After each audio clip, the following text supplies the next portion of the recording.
G'day guys, welcome back. In this video, we are going to talk about 3 high dividend yield ETF listed in ASX. The first one is a Dividend Opportunities ETF provided by Blackrock with the ticker code IHD. The second one is Vanguard High Dividend Yield ETF with the ticker code VHY. Third one is SPDR Australia Select High Dividend Yield ETF with the ticker code SYI. All of these 3 ETF pays quarterly distributions or 4 times a year, and they have about similar management fee per year, with Vanguard VHY with the least management fee, about 0.25% per year, followed by Blackrock IHD with 0.3%, and the most expensive is SPDR SYI, 0.35% per year. And I'm not sponsored by Comsec Pocket. If you purchase the high dividend yield ETF through Comsec Pocket, you're basically buying SPDR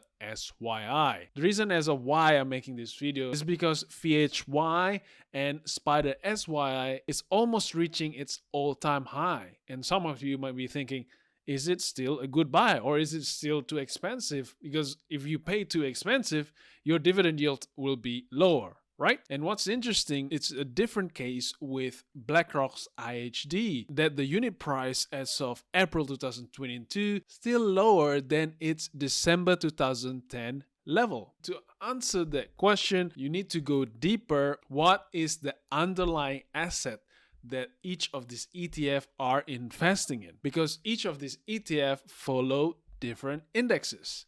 BlackRock IHD follows S&P ASX Australian Dividend Index, whereas Vanguard VHY follows Financial Times Dividend Index, and SPDR SYI follows Morgan Stanley Dividend Index. And each of the ETF have different amounts of holdings within them. The most diversification is provided by Vanguard VHY, followed by BlackRock's IHD with 48 companies, and SPDR SYI with 30 companies. And if you compare the 5-year return and the return since inception, they are quite different as well. I'm just taking a figure that is advertised in their own website and I just copy and paste. It's a bit different with the previous video where I go through the unit price and really compared with the distributions. But if you're interested to see the comparison of VHY and SY, you can watch this video. But essentially, Vanguard VHY offer the highest return since inception and 5-year return of about 8 to 9% per year. And let me remind you, past performance doesn't guarantee that it will repeat in the future, but I'm just telling you this is what happened in the past. The least return comes from BlackRock's IHD, with annualized return since inception about 5% and also annualized return for 5 years about 5% as well. Let's have a look at the top 20 holdings for each ETF. Then we're gonna go deeper with this chart that shows similarities and differences with these 3 ETFs. Because what I'm saying is there are companies that is included in IHD and also included in VHY. And there are also some companies that only included in VHY and not in IHD or SPDR SYI. Let's have a look at the top 5. The biggest holdings for all of these 3 ETF is BHP Group. Therefore, whatever happens with BHP, a stock market crash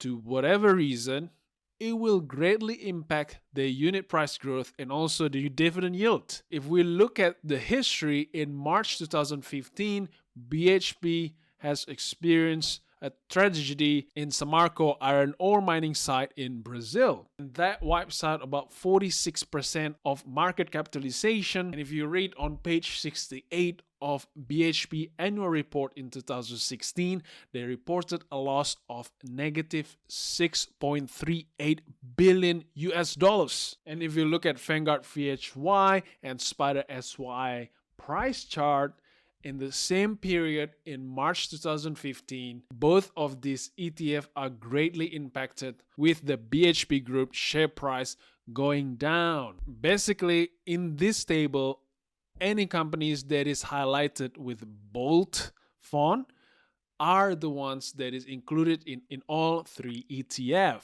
And let's recategorize so that we can compare these three ETFs. We have 13 companies that is common in these three dividend ETFs, such as BHP, Fortescue Metal Group, Rio Tinto, West Farmers. And there are companies that is only included with SPDR SYI and Vanguard VHY, such as Mineral Resources, Horizon, and Magellan Financial Group. And you can pause video to look at the rest of the similarities. What is interesting is with Vanguard VHY, with the highest return for the past 5 years, is maybe due to Vanguard also included the big four banks and many financial services company within the ETF. I'll list them all in this slide for you.